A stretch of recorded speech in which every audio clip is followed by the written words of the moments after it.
Here's what history books do tell us about the Garfield assassination. James Garfield was the 20th President of the United States. He was inaugurated on March 4th, 1881, and on July 2nd, 1881, he was at the Washington, D.C. train depot.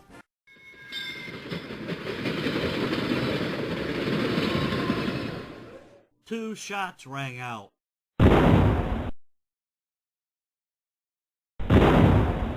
One shot hit President Garfield in the arm, and the second shot went directly in his chest.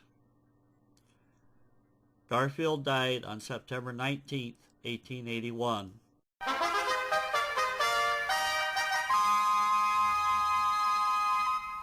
What history books don't tell us. One of the bullets went in the chest over where the heart was. If the bullet was lodged in the heart, it was acting like a plug. If they pulled it out, Garfield would die from loss of blood. However, if the bullet was lodged between the heart and the lung, removing it would enable Garfield to live. Therefore, exact location of the bullet was critical.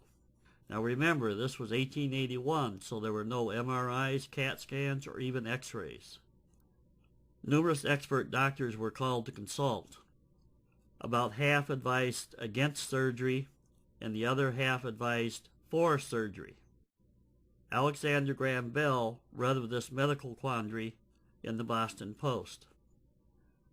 As it so happened, Bell had just invented what turned out to be a metal detector. He sent a telegram to the White House doctors offering to help. Since Bell had invented the telephone just 6 years earlier, he had a great reputation.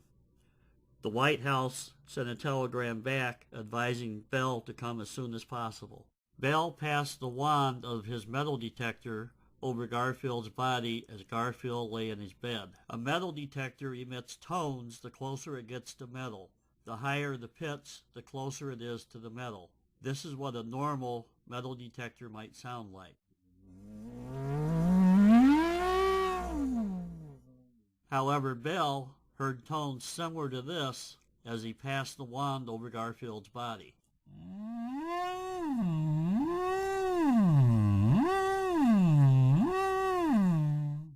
Bell adjusted the fine-tuning of the settings on his metal detector many times, however to no avail. Rather than just give up, Alexander Graham Bell decided to take his metal detector out to the Veterans Hospital in Washington, D.C.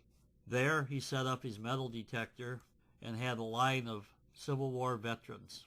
Fully clothed, he would move the wand up and down and around their body, and yep, sure enough, every time he was able to determine exactly where the bullet was, the shrapnel or whatever metal that was still in their leg. Feeling satisfied, he went back to the White House, tried it on Garfield again, same problem. So at that point, he just finally gave up, went back to Boston, threw away his metal detector, and never got a patent for it.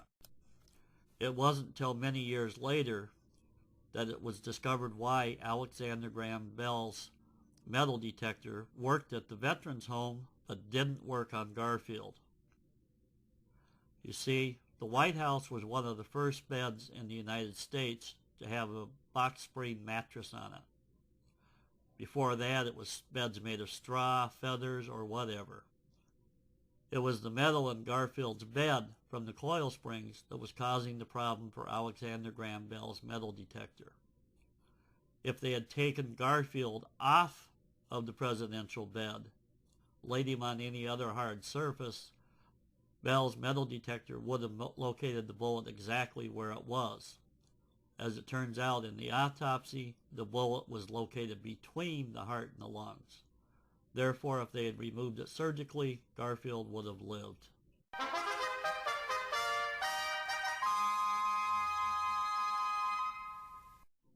President James Abram Garfield and his wife Lucretia are buried in the Lakeview Cemetery in Cleveland, Ohio. The monument was completed on May 30th, 1890. From the outside, his mausoleum is somewhat impressive. However, the interior is much more impressive. The monument is in a Gothic Romanesque style of architecture.